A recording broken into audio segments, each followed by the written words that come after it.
union levels, general conference sessions, and local missions. And there is an interesting perception which has developed within the organisation of the church. I'm not meaning the church general, I'm meaning within our organisation.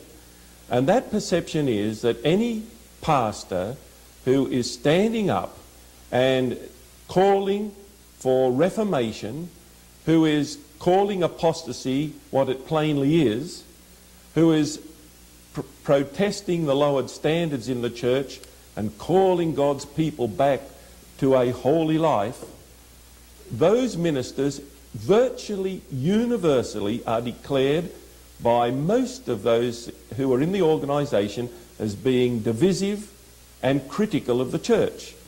Now this is a strange situation because it's almost tantamount, brothers and sisters, to saying that the very fabric, the very fibre of our church is apostasy and lowered standards. Therefore anyone who speaks against these is criticising the church.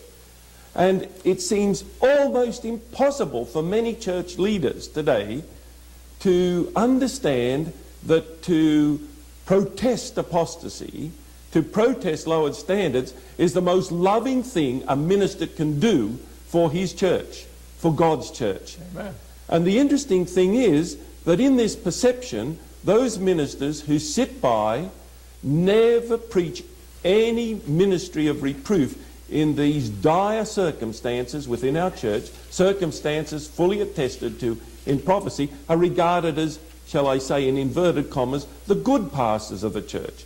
Now what peril would the Seventh-day Adventist Church be in if all those who were protesting apostasy were evil and all those who were saying nothing were good?